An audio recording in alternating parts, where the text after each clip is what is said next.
Izo ukoresha ukuboko kumwe ngo wongere ukoresha ukundi gutya, iyo ukoresheje kumwe ukongera ugakoresha ukundi, nuko ngo ni hahandi uzasanga byanze bikunze umuntu wese wagerageje ubusanga hariho gusumbana kandi nawe ubibona ureba ikiganiro byanze bikunze niwireba urasanga busumbana. Barasumbana kandi gusumbana nabyo ni inenge ntago aba ari byo. Harabura usanga rwose yaranakuriye kamwe konyine kakagenda kakaza kandi ukabona nakariho. Ubwo urumva yaje ngwana naka kandi kamwe kaheze iyo ngiyo nkakurura kujya ukazaje kureshya nakandi, urumva ko ntago aba ari byo. Rero bisaba kumenya uburyo ushobora gukura kandi mu buryo bwiza. Ariko nimba izo keya zitamurimo akaba adafite umushake anajye kwa muganga, yego amuvure akire ubwo bushake buze. Wa mugabo nawe nimba afite icyo kibazo nyine cyo kurangiza vuba akarangiza kandi umugore agifite ubushake, uyu akaba afite umuti yaguha ubwo bushake bukaza, nagende yijye kwirwa ngo arirwa mu butayu se nimba usenze imyaka 5 ubwo bushake butaza ukabekera abadayimoni. Buri mudayimoni agira ikimwica, nimba hari umuti uri bwica uwo mudayimoni genda uwunywe. Waba ufite ikibazo mu gutera akabariro, urangiza vuba, warabaswe no kwikinisha, umugore akaba yarakwinubye, waba se uri umugore ariko inshingano zo mu gitanda zikaba zarakunaniye, uribwa umugongo cyane, nta mavangingo ndetse nta n'ububobere ufite, Shangazi Dativa wamamaye ku isi hose, ubu nawe wamubona byoroshye. Yewe namwe mufitanye ibibazo mu ngo yababera umujyanama mwiza cyane. Abakobwa n'abadamu namwe mutagiye mu rubohero, namwe ibyo abibafashamo mu kanya nk'ako guhumbya. Umuhanga muzi akora, abamumenye baramwirahira. Wamwandikira kuri WhatsApp ukabanza karongo ko guteranya 250 783 441 825. Aho waba uri hose ku isi aragufasha ndetse imiti ikakugeraho ku giciro nk'icy'umuneke. Shangazi Dativa, igisubizo kuri twese. Ikaze ndabasohoje bakunze bashangazi, bakunze ikiganiro cy'umuryango. Uyu munsi rero tuje mu buryo budasanzwe, tuje twinjiye mu rubohero, niho tujye kuganirira ibintu bikomeye cyane. Tujye kuganira n'abagore n'abakobwa.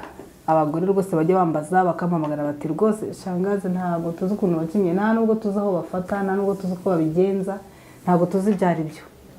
Rero ndagira ngo mbabwire ngo mutege amatwi cyangwa se mwitegereze murebe. Hari igihe usanga umugore azaka cyangwa se umukobwa ugasanga yakoze ibintu bitabaho, ugasanga yakuruye nabi, ugasanga yafasha hatariho, ntago aba ari byo. Niyo mpamvu shaka kuganiriza abantu wenda badafite uburyo bwo kongeraho, kuko abenshi usanga nyine avuga ati waya ntazabikora nabi, ntazagira gute, reka njye kureba Shangazi abinkorere. Ndashaka kubwira rero wenda nko ku bantu badashobora kongeraho, bari kure, bari mu bihugu bitandukanye, bari mu Rwanda ariko adafite uburyo cyangwa se umwanya wo kongeraho, abo ngabo nibo ngiye kuganira nabo. Babandi rwose mujya muza ngasanga mwakoze amahano. Ntibizongere. Ntago abantu bose bangereraho icyarimwe, nta nubwo byashoboka ko abantu bose bangeraho ngo mbafashe cyangwa bakorere. Igihugu cyose ntago cyangeraho, ntago nabishobora, ariko nibura ngeze uko mbereka gatoya ushobora kuvuga uti bya bindi Shangazi yatweretse, reka nanjye nifashe ndebe ko byakunda. Hanyuma kandi aho byananiye cyangwa se babuze umwanya, abo ngabo bakaza. Hanyuma tugiye kwinjira rero mu rubohero, tugiye kuvuga uburyo cyangwa se kwerekana uburyo umugore cyangwa se umukobwa ashobora guca imyeyo. Nababwiye ko umuntu aca imyeyo nibura ari mu myaka guhera kuri 10-12, ubwo abakiri umwana mukiri mutoya, umubiri uba woroshye cyane, ubutandukanye na wa wundi ufite 30, 40, 40. Bitabuzije ko nabo ngabo biza, ariko nibura wa wundi mutoya uri mu myaka 10-12 n'ingahe, umubiri uba woroshye cyane ku buryo kuza cyangwa se kukururika biba byoroshye cyane. Niyo mpamvu rero bigomba guhera muri iyo myaka.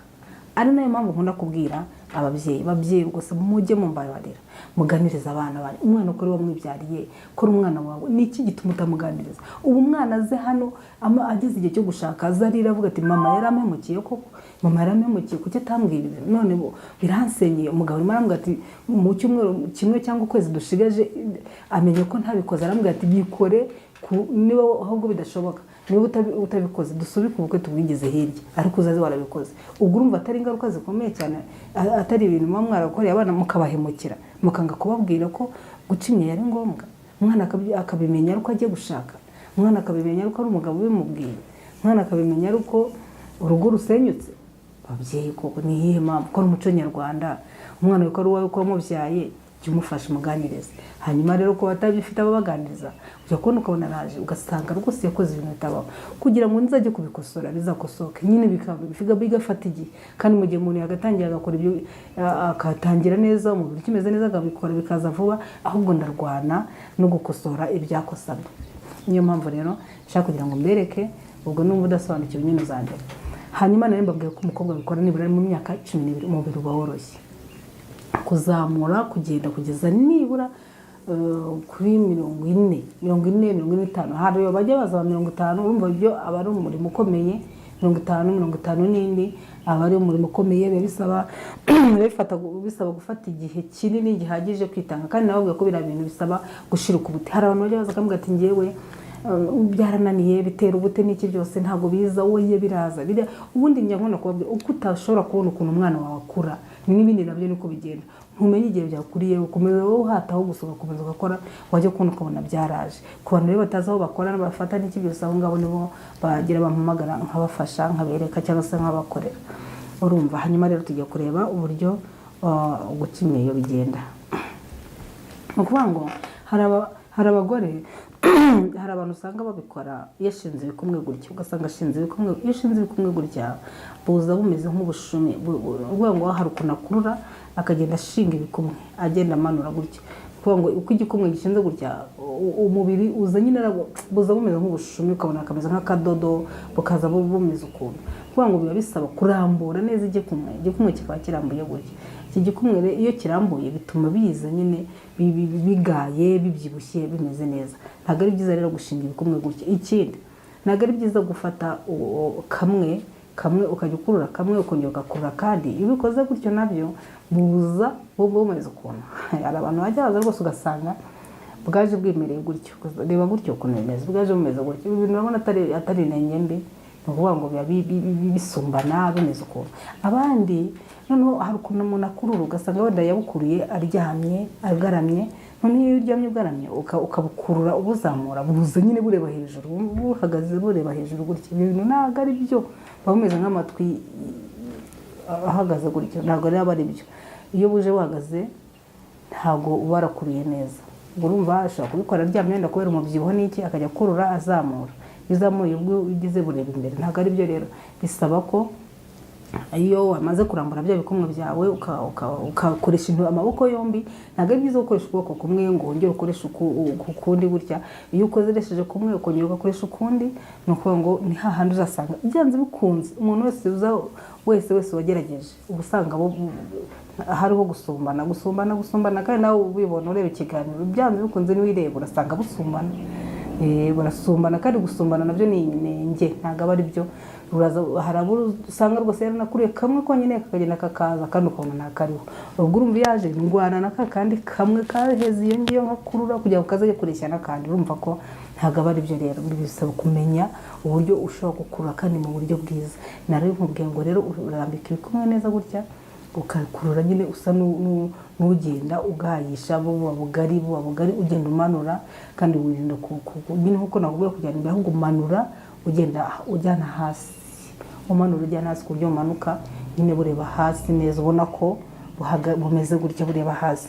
Iyo rero buje bureba imbere gutya biba ari bibi, iyo buje busumbana gutya biba ari bibi. Ayo makosa yose mugenda mukora.